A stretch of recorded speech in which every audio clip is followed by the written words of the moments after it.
2026 జనవరి 25వ తేదీన రథసప్తమి రాబోతోంది. ఇది సూర్యుడి పుట్టినరోజు, సూర్యగ్రహణంతో సమానమైన రోజు, పరమ పవిత్రమైన రోజు.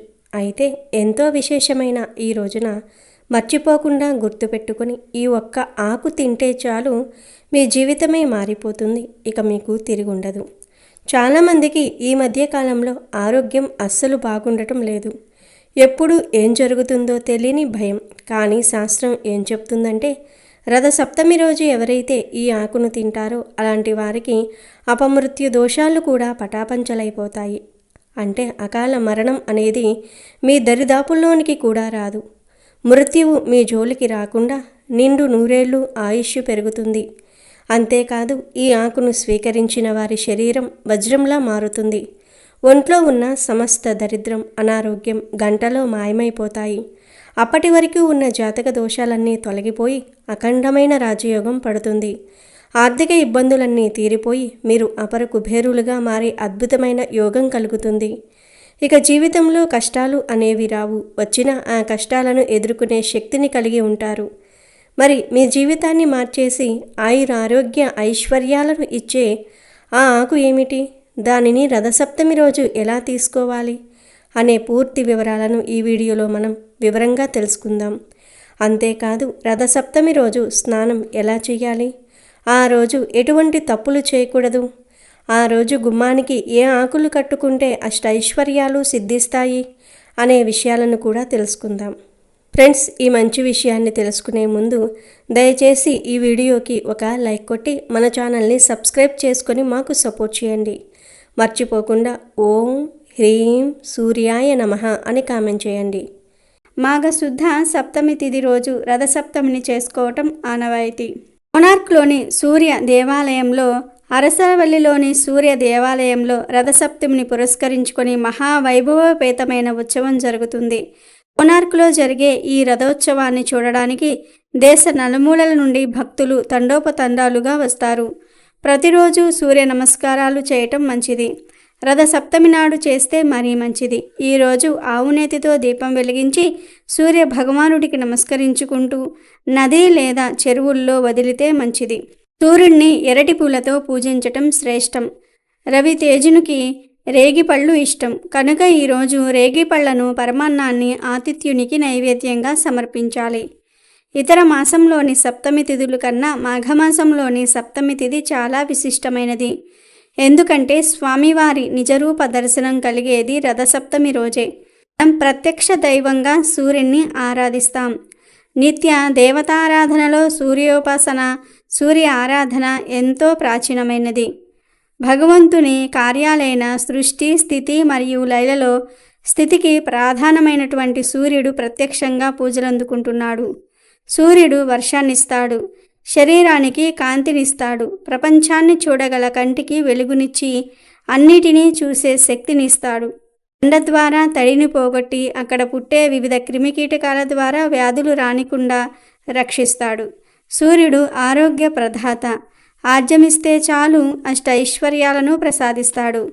ఉత్తరాయణ పుణ్యకాలంలో సూర్యుని గమనం దక్షిణ దిశము నుండి ఇతర దిశకు మారే పర్వదినమే రథసప్తమి. రథసప్తమి నాటి బ్రహ్మ ముహూర్తంలో ప్రముఖ నక్షత్రాలన్నీ రథాకారంలో అమరి ఉండి సూర్య రథాన్ని తలపిస్తాయని ప్రతీతి. ఈ రోజు నుండి సూర్యుడికి భూమి దగ్గరవటం ప్రారంభిస్తుంది. భానుడి శక్తి భూమికి పుష్కలంగా లభించటం మొదలవుతుంది. సూర్య ఆరాధన వలన విజ్ఞానము, సద్గుణం, వర్చస్సు, మనోబలం, ఆయుష్, దానం, సత్సంతానం, శారీరక బలం కలగటమే కాక సర్వ పాపాలు తొలగిపోతాయి. వాత, పిత్త, క్షయ, కుష్టి వంటి వ్యాధులకు సైతం విముక్తి లభిస్తుందని వేదోక్తి. అయితే ఈ రథసప్తమి రోజు ఆడవారు మర్చిపోకుండా ఈ రంగులో ఉండే చీరను కట్టుకుంటే చాలు భర్తకు నిండు నూరేళ్ల ఆయుష్ కలుగుతుంది. డబ్బుకు లోటు అనేది రాదు. దీర్ఘ సుమంగళి యోగం సిద్ధిస్తుంది. మీకు ఉన్న కష్టాలన్నీ కూడా పోయి లక్ష్మీదేవి అనుగ్రహంతో కుబేరులుగా మారిపోతారు. రథసప్తమి రోజు ఈ రంగు దుస్తులు ధరిస్తే సూర్య భగవానుడి అనుగ్రహం పరిపూర్ణంగా సిద్ధిస్తుంది. సంవత్సరమంతా కూడా ఐశ్వర్యానికి లోటు రాకుండా ఉంటుంది. ఇక ఎంతో పవిత్రమైన రథసప్తమి రోజు ఆడవారు ఎరుపు లేదా ఆరెంజ్ లేదా పింక్ కలర్లో ఉండే చీరను కట్టుకుంటే చాలా మంచిది. ఈరోజు ఆడవారు ఈ రంగులో ఉండే చీరను కట్టుకుంటే భర్తకు నిండు నూరేళ్ల ఆయుష్ కలుగుతుంది. దీర్ఘ సుమంగళి యోగం కలుగుతుంది. ధనానికి లోటు రాదు. లక్ష్మీదేవి అనుగ్రహం మరియు సూర్య భగవానుడి అనుగ్రహం కూడా లభిస్తుంది. సంవత్సరమంతా దేనికి లోటు రాకుండా ఉంటుంది. చీర అనే కాదు, డ్రెస్సులు వేసుకునేవారు కూడా ఈ రథసప్తమి రోజు ఈ రంగులో ఉండేవి వేసుకుంటే మంచిది. ఆడవారనే కాదు, మగవారు, పిల్లలు, పెద్దలు అందరూ కూడా ఈ రథసప్తమి రోజు రెడ్ లేదా ఆరెంజ్ లేదా పింక్ కలర్లో ఉండే దుస్తులు ధరిస్తే చాలా మంచి జరుగుతుంది. సంవత్సరం అంతా కలిసి వస్తుంది. ఇంకొక ముఖ్య విషయం ఏమిటి అంటే ఈరోజు ఎట్టి పరిస్థితుల్లోనూ కూడా బ్లాక్ కలర్లో ఉండే దుస్తులు మాత్రం ధరించవద్దు. దాని వలన సంవత్సరం అంతా కష్టాలు ఎదురవుతాయి. కాబట్టి అందరూ కూడా రథసప్తమి రోజు గుర్తుపెట్టుకుని ఈ రంగులో ఉండే దుస్తులను ధరించి సంవత్సరమంతా సూర్య అనుగ్రహంతో ఆరోగ్యంగా ఆనందంగా జీవించండి. ఇక ఎంతో శక్తివంతమైన పవిత్రమైన రథసప్తమి రోజు రావి ఆకులను గుమ్మాలకు తోరణాలుగా కట్టుకోవాలి. ఈరోజు రావి చెట్టు దగ్గరకు వెళ్ళి 11 లేదా 21 రావి ఆకులను తెచ్చుకొని ఆ ఆకులతో తోరణం చేసి కట్టుకుంటే ఇంట్లో వారికి సకల శుభాలు కలిగేలాగా సూర్య భగవానుడు దీవిస్తాడు. పూర్వం ఈరోజు అందరూ రావి ఆకుల తోరణం కట్టుకునేవారు. ఇలా కట్టుకోవటం వలన సకల ఐశ్వర్యాలు సిద్ధిస్తాయి.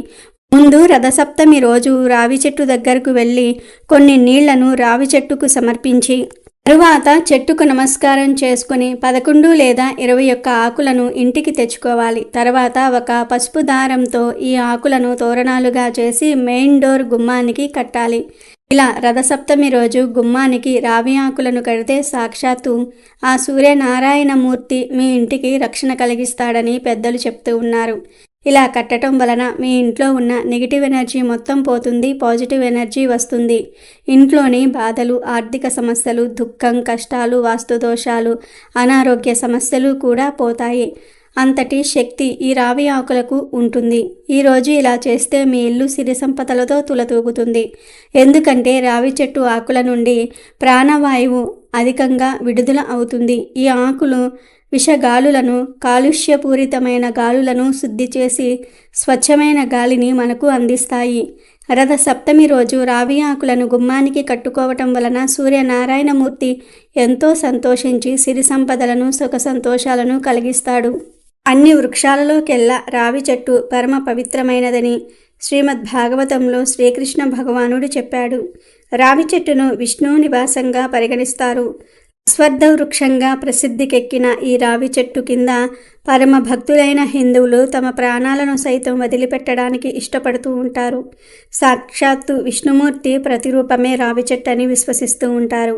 రావి చెట్టును పూజించడం వల్ల శనీశ్వరుని బాధలు తొలగిపోతాయి. ఈ చెట్టులో ఎన్నో ఔషధ గుణాలు ఉన్నాయి.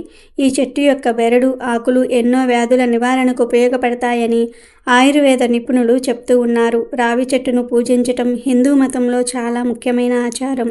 దాదాపుగా ప్రతి దేవాలయంలోనూ రావి చెట్టు ఉంటుంది. రావి చెట్టును భగవత్ స్వరూపంగా హిందువులు భావిస్తారు. కాబట్టి అందరూ కూడా రథసప్తమి రోజు ఈ రావి ఆకులను గుమ్మానికి కట్టి శుభ ఫలితాలను పొంది సంతోషంగా జీవించండి. ఇక ఈ రథసప్తమి రోజు ఖచ్చితంగా ఒక ఆకును తినాలి అని శాస్త్రాలు చెప్తూ ఉన్నాయి. ఎందుకంటే మన హిందూ ధర్మంలో ఎన్నో పండుగలు వస్తూ ఉంటాయి, వెళ్తూ ఉంటాయి. కానీ కొన్ని పండుగలు మాత్రం కేవలం ఆచారాల కోసమే కాదు, మన ఆరోగ్యాన్ని, మన ఆయుష్ను కాపాడటం కోసమే పెద్దలు ఏర్పాటు చేశారు. అలాంటి అద్భుతమైన పర్వదినమే ఈ రథసప్తమి. సాక్షాత్తు ఆ సూర్యభగవానుడి జన్మదినంగా భావించే ఈ రోజున మనం చేసే ప్రతి చిన్న పనికి కూడా 1000 రెట్ల ఫలితం ఉంటుందని శాస్త్రం ఘోషించి చెప్తోంది. ఈ విశేషమైన రోజున ప్రతి ఒక్కరూ తప్పనిసరిగా గుర్తుపెట్టుకొని ఒక ప్రత్యేకమైన ఆకును ప్రసాదంగా స్వీకరించాలి అని పెద్దలు చెప్పారు. మరి ఆ ఆకు ఏమిటంటే సాక్షాత్తు ఆ శ్రీమన్నారాయణుడికి అత్యంత ఇష్టమైన సూర్యభగవానుడి శక్తిని నింపుకున్న రేగి ఆకు. రథసప్తమి నాడు తల మీద జిల్లేడు ఆకులతో పాటు రేగి ఆకులను పెట్టుకుని స్నానం చేయటం మనకు తెలిసిన విషయమే. కానీ ఈ రోజున రేగి ఆకును తినటం వల్ల కలిగే ఫలితాలు ఎంతో రహస్యమైనవి మరియు శక్తివంతమైనవి. సూర్యుడు అంటేనే ఆరోగ్య ప్రదాత. రథసప్తమి రోజున సూర్యకిరణాల్లో ఉండే అమృత ధారలను గ్రహించే గుణం ప్రకృతిలో కేవలం కొన్ని మొక్కలకు మాత్రమే ఉంటుంది. అందులో ప్రధానమైనది ఈ దేశవాళీ రేగి చెట్టు. ఈ రోజున రేగి ఆకును తినటం వల్ల శరీరంలో ఉండే సమస్త రోగాలు, దీర్ఘకాలిక వ్యాధులు అన్నీ కూడా పటాపంచలైపోతాయి. ఇది కేవలం నమ్మకం మాత్రమే కాదు, మన ఋషులు అందించిన అద్భుతమైన ఆరోగ్య సూత్రం. రథసప్తమి నాడు ఈ ఆకును తినటం వల్ల వచ్చే ఏడాది వరకు శరీరానికి ఎటువంటి రోగాలు రాకుండా ఒక రక్షణ కవచంలా పనిచేస్తుంది. అంతేకాకుండా ఈ ఆకును తినటం వల్ల కలిగే మరో అద్భుతమైన ప్రయోజనం ఏమిటి అంటే ఆయుష్ పెరగటం. ఈ రోజుల్లో అకాల మరణాలు, ఆకస్మిక ప్రమాదాలు ఎక్కువగా జరుగుతూ ఉన్నాయి. ఇలాంటి భయంకరమైన దోషాలు పోవాలన్నా, మృత్యుగండాలు తొలగిపోవాలన్నా రథసప్తమి రోజు రేగి ఆకును తినాల్సిందే. ఎవరైతే ఈ ఆకును భక్తితో తింటారో వారి ఆయుష్ వృద్ధి చెందుతుందని, అకాల మరణం దరిచేరదని పురాణాలు స్పష్టంగా చెప్తూ ఉన్నాయి. అంటే ఈ ఆకు మనిషి దేహాన్ని వజ్రంలా మార్చటమే కాదు, ఆ వజ్రానికి గట్టి రక్షణను కూడా ఇస్తుందన్నమాట. ఇక ఆరోగ్యంతో పాటు అందరూ కోరుకునేది ఐశ్వర్యం. ఈ రేగాకును తినటం వల్ల మీ శరీరంలో ఉండే నెగిటివ్ ఎనర్జీ అంతా బయటకు పోతుంది. ఎప్పుడైతే నెగిటివ్ ఎనర్జీ పోతుందో అప్పుడు ఆటోమేటిక్గా పాజిటివ్ ఎనర్జీ మీలోనికి ప్రవేశిస్తుంది. తద్వారా లక్ష్మీదేవి అనుగ్రహం కలిగి ఆర్థిక ఇబ్బందులు తొలగిపోయి అప్పుల బాధల నుండి విముక్తి లభిస్తుంది. మీరు అపర కుబేరులు అయ్యే యోగం కలుగుతుంది. మీ జాతకంలో ఎలాంటి దోషాలు ఉన్నా, గ్రహాలు అనుకూలించకపోయినా సరే ఈ ఒక్క ఆకు తినటం వల్ల అవన్నీ సర్దుకుంటాయి. జీవితంలో కష్టాలు, కన్నీళ్లు అనేవి లేకుండా సమస్యలు వచ్చినా వాటిని తట్టుకుని నిలబడే ధైర్యము, శక్తి మీకు ఈ ప్రసాదం ద్వారా లభిస్తుంది. అయితే ఇక్కడ మనం వాడుకోవలసినవి కేవలం దేశవాళీ చిన్న రేగిపండు ఆకులు మాత్రమే. పెద్ద హైబ్రిడ్ రేగి చెట్టు ఆకులు కాకుండా మన గ్రామాలలో పొలాల గట్ల మీద దొరికే చిన్న ముళ్ళ చెట్టు ఆకులను మాత్రమే మనం వాడాలి. ఈ ఆకులు చాలా చిన్నవిగా, దాదాపుగా ఒక చిన్న చాక్లెట్ అంత సైజులో ఉంటాయి. ఈ ఆకులోనే ఔషధ గుణాలు, దైవిక శక్తి ఎక్కువగా ఉంటాయి కనుక రథసప్తమి రోజు ఉదయాన్నే ఈ ఆకులను సేకరించుకోండి. ఆకులను తెచ్చుకున్నాక శుభ్రంగా కడిగి మీ పూజా మందిరంలో సూర్యనారాయణ మూర్తి లేదా విష్ణుమూర్తి పటం ముందు ఉంచాలి. ఒకవేళ ఫోటో లేకపోతే సూర్య భగవానుని మనసులో తలుచుకుంటూ నమస్కారం చేసుకోండి. స్వామి, మాకు ఉన్న అనారోగ్యాలు పోవాలి, మా కుటుంబానికి రక్షణగా ఉండాలి. ఈ ఆకును అమృతంలా మార్చి మాకు ప్రసాదించు అని ప్రార్థించండి. ఒక 5 నిమిషాల తర్వాత ఆ ఆకులను తీసి ప్రసాదంగా ఇంటి సభ్యులందరికీ పంచాలి. రేగి ఆకు తినదగిన విధంగానే ఉంటుంది. ఒకవేళ పచ్చి ఆకు తినలేకపోతే దానిపై చిటికెడు పంచదార లేదా బెల్లం ముక్క లేదా కొంచెం తేనె వేసుకొని నమిలి మింగేయవచ్చు. లేదంటే ఆ ఆకును నూరి చిన్న ఉండలాగా చేసి ఆ ఉండను టాబ్లెట్ లాగా చేసుకొని గొంతులో వేసుకొని మింగేయండి. ఇలా ఈరోజు ఈ ఆకు తింటే చాలా మంచిది. ఈ రేగి ఆకు రసం రక్తంలో కలవటం వల్ల నాడులు శుద్ధి అయి శరీరానికి వజ్రతుల్యమైన బలం చేకూరుతుంది. మీ ఒంట్లోని రోగాలన్నీ పోతాయి, ఆయుష్ పెరుగుతుంది, అపమృత్యు దోషాలు పోతాయి, రాజయోగం పడుతుంది.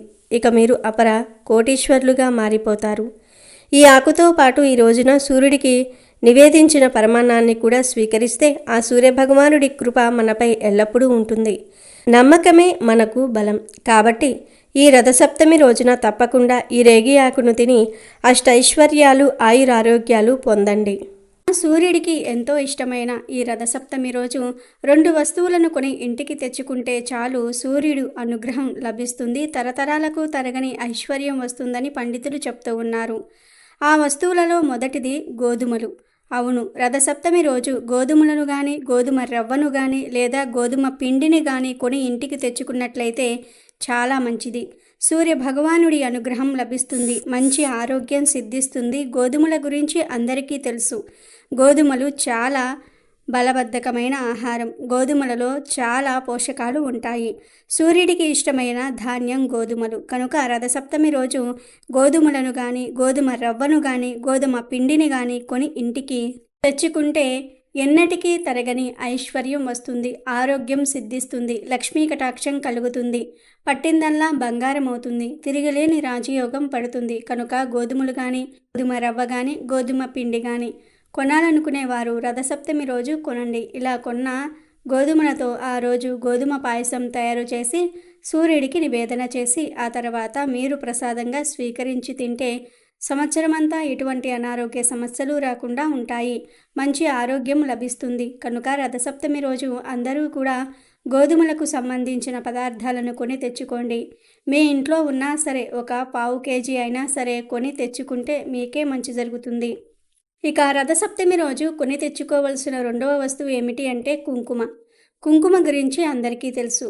కుంకుమను ప్రతిరోజు బొట్టుగా పెట్టుకుంటారు, పూజలలో ఉపయోగిస్తారు, అమ్మవారికి కుంకుమార్చన చేస్తారు. కుంకుమ ఎర్ర రంగులో ఉండే శక్తివంతమైన పదార్థం. ఈ కుంకుమ అంటే సూర్య భగవానుడికి ఎంతో ప్రీతి. కాబట్టి రథసప్తమి రోజు కుంకుమను కొని ఇంటికి తెచ్చుకోవాలి. ఆల్రెడీ మీ ఇంట్లో ఉన్నా సరే 5 రూపాయలు పెట్టి చిన్న కుంకుమ ప్యాకెట్ను కొని తెచ్చుకోండి. అలా తెచ్చుకుంటే మీకు సంవత్సరమంతా కలిసి వస్తుంది. సూర్య భగవానుడి అనుగ్రహం కలుగుతుంది. ధనానికి ఐశ్వర్యానికి లోటు రాకుండా ఉంటుంది. కనుక రథసప్తమి రోజు అందరూ ఈ 2 వస్తువులను కొని ఇంటికి తెచ్చుకోండి. 2 వస్తువులు కొనలేని వారు కనీసం ఈ రెండిటిల్లో నుండి ఒక వస్తువును కొని తెచ్చుకున్నా మీకు సంవత్సరమంతా కలిసి వస్తుంది, తరగని ఐశ్వర్యం కూడా వస్తుంది. సూర్యుడిని పూజించటం వల్ల జ్ఞానం సిద్ధిస్తుందని కృష్ణ యజుర్వేదం కూడా వివరిస్తుంది. ఆదిత్య రూపంలో వాతాపిత్త రోగాల్ని, సవిస్తృ రూపంలో సర్వశస్త్ర బాధల్ని, ఉష్ణ రూపంలో సుఖ ప్రసవాన్ని ఇస్తాడని కూడా పురాణాలు ఘోషిస్తూ ఉన్నాయి. సూర్య నమస్కారాల గురించి పురాణాలలోనూ ప్రస్తావన ఉంది. యోగాసనము, ప్రాణాయామం, మంత్రం, చక్రధ్యానంతో చేసే సంపూర్ణ సాధనే సూర్య నమస్కారాలు. వీటిని బ్రహ్మ ముహూర్తం అంటే వేకువజామున చేస్తే మంచి ఫలితం ఉంటుందట. సూర్యుడి యొక్క ప్రభావాన్ని తెలిపే ఒక పురాణ కథ కూడా ఉంది. శ్రీకృష్ణుని కుమారుడైన సాంబుడు కుష్ఠివ్యాధి బారిన పడినప్పుడు 12 శ్లోకాలతో సూర్యున్ని ఆరాధించటంతో అతడి వ్యాధి నయమైందట. అలాగే ద్వాపర యుగంలో సత్రజిత్ అనే రాజు సూర్య భగవానుని ఆరాధించి సమంతకమని వరంగా పొందాడు. చిరంజీవి అయిన హనుమంతుడు కూడా సూర్యుని శిష్యుడే.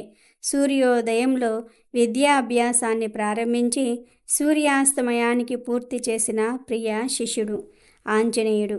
రథసప్తమి నాడు బంగారము గాని, వెండి గాని, రాగి గాని దానం చేయాలి. ఆ రోజు ఉపవాసం ఉండి సూర్య సంబంధమగు రథోత్సవాది కార్యక్రమాలను సూచిస్తూ కాలక్షేపం చేయాలి. రథసప్తమి వ్రతము చేయటం వలన సూర్య భగవానుని అనుగ్రహించే ఆయురారోగ్యాది సకల సంపదలు కురియునని పురాణ ప్రబోధము. సూర్యుడు ఉదయించడానికి 48 నిమిషాల ముందు సూర్యుణ్ణి మందేహులనే రాక్షసులు ప్రయాణించకుండా అడ్డుకుంటారు. ఆ సమయంలో ఎవరు సూర్యుడి బలం పెరగడానికి ఆదిత్య హృదయం, సంధ్యావందనం లేక సూర్య ఆరాధన చేయటం ఇవేమీ చేయలేని వారు 4 దోసిళ్లతో నీరు వదిలి ఆర్జ్యం ఇచ్చి నమస్కరిస్తారో వారికి సూర్యుని అనుగ్రహం విశేషంగా లభిస్తుంది. ఎందుకంటే సూర్యుడు నమస్కార ప్రియుడు. పూజలేమీ అవసరం లేదు. భక్తి శ్రద్ధలతో ఆయనకు నమస్కరిస్తే చాలు, ఆయన అనుగ్రహాన్ని కురిపిస్తాడు. కనుక రథసప్తమి రోజు అందరూ ఈ నియమాలు పాటించి సూర్య భగవానుడి అనుగ్రహాన్ని పొంది ఆయురారోగ్యాలతో జీవించండి. ఇది ఎంతో పవిత్రమైన మహిమాన్వితమైన రోజు ఈ రథసప్తమి అనేది. ఈరోజు సూర్యగ్రహణంతో సమానం. ఈరోజు అరుణోదయ వేళ చేసే దాన, జప, అర్ఘ్య, ప్రధాన, తర్పణ దానాలన్నీ కూడా అనేక కోట్ల రెట్ల పుణ్య ఫలితాలను, ఆయురారోగ్య సంపదలను ఇస్తుంది. రథసప్తమి అంటే సూర్య భగవానుడికి ఎంతో ఇష్టమైన రోజు. ఈ రోజు సూర్యుడి పుట్టినరోజు. రథసప్తమి రోజు ఎవరైనా సరే ఇప్పుడు మనం చెప్పుకోబోయే విధంగా స్నానం చేస్తే చాలు, జన్మ జన్మల దరిద్ర బాధలన్నీ కూడా తొలగిపోతాయి. అష్టదరిద్రాలు పోయి అష్టైశ్వర్యాలు కలుగుతాయి. ఈరోజు స్నానం చేసే సమయంలో 1-2 వస్తువులను నీళ్ళల్లో వేసి ఆ నీటితో స్నానం చేస్తే తిరిగిలేని విధంగా ఐశ్వర్యం కలుగుతుంది. ఆ 2 ఏమిటంటే, ఒకటి జిల్లేడు ఆకు, రెండవది రేగి పండ్లు. ఈరోజు జిల్లేడు ఆకును కోసి పాలు లేకుండా శుభ్రంగా ఆకును కడిగి ఆ ఆకును మరియు రేగి పళ్ళను లేదా రేగి ఆకులను నీటిలో వేసుకుని స్నానం చేస్తే తొందరలోనే ఐశ్వర్యవంతులు అవుతారు. దారిద్ర్య బాధలన్నీ కూడా తొలగిపోతాయి. అలాగే స్నానం చేసే సమయంలో 7 జిల్లేడు ఆకులు 7 రాగి పండ్లు శిరస్సు మీద ఉంచుకుని తలస్నానం చేయండి. జిల్లేడు ఆకులను సేకరించినప్పుడు పాలు కంటిలో పడకుండా జాగ్రత్తగా సేకరించాలి. ఆ ఆకులకు పాలు లేకుండా శుభ్రంగా కడగాలి. 7 జిల్లేడు ఆకులు 7 రేగి పండ్లు ఎందుకంటే సూర్యుడి రథానికి ఉన్న గుర్రాలు 7 కాబట్టి ఇలా శిరస్సు మీద ఉంచుకుని రథసప్తమి రోజు తలస్నానం చేయాలి. ఇలా చేస్తే 7 జన్మల్లోని పాపాలు అన్నీ కూడా తొలగిపోతాయి. 7 రకాలైన పాపాలు కూడా పటాపంచలైపోతాయి. ఆ 7 పాపాలు ఏమిటంటే ఈ జన్మలో చేసిన పాపాలు, జన్మాంతరాల్లో చేసిన పాపాలు, తెలిసి చేసిన పాపాలు, తెలిసి చేసిన పాపాలు, మనసులో చేసిన పాపాలు, వాక్కుతో చేసిన పాపాలు, శరీరంతో చేసిన పాపాలన్నీ కూడా ఈ రోజుతో పటాపంచలైపోతాయి. ఈ 7 రకాలైన పాపాలు పోవాలంటే రథసప్తమి రోజు అరుణోదయ వేళ 7 జిల్లేడు ఆకులు 7 రేగి పండ్లు శిరస్సు మీద ఉంచుకుని తలస్నానం చేయాలి. అలా వీలు కాకపోతే ఎన్ని జిల్లేడు ఆకులు లభిస్తే అన్ని లేదా చిక్కుడు ఆకులను అయినా సరే ఉపయోగించుకోవచ్చు. ఈరోజు స్నానం చేసేటప్పుడు ఒక శ్లోకం చదువుకుని స్నానం చేస్తే తొందరలోనే రాజయోగం పడుతుంది. అదృష్టం కలిసి వస్తుంది. రథసప్తమి రోజు స్నానం చేసే సమయంలో మీరు చదవవలసిన ఆ శ్లోకం ఏమిటంటే యద్య జన్మ కృతం పాపం మాయా జన్మస్తు సప్తమస్తు తన్మే రోగంచ శోకంచ మాకరి హంతు సప్తమి. అంటే 7 జన్మల్లోని పాపాలు, రోగాలు, శోకాలు కూడా తొలగిపోవాలని ఈ శ్లోకం అర్థం.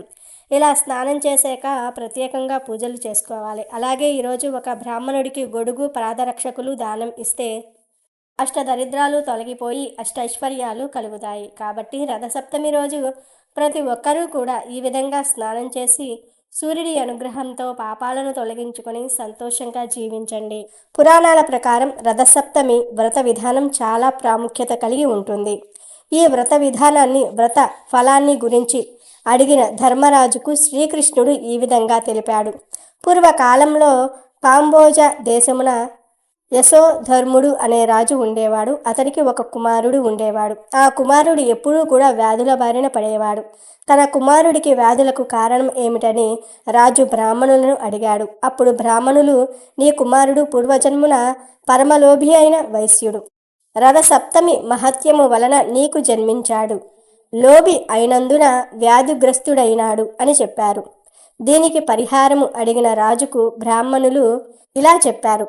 ఏ వ్రత ఫలితమున ఇతడు నీకు కలిగెనో అదే రథసప్తమి వ్రతము చేస్తే పాపము నశించి చక్రవర్తి అవుతాడు అని ఋషులు చెప్పగానే రాజు అలా చేశాడు. దీంతో రాజుకు తగిన ఫలితము కలిగింది అని ధర్మరాజుకు శ్రీకృష్ణ మహాత్ముడు తెలిపాడు.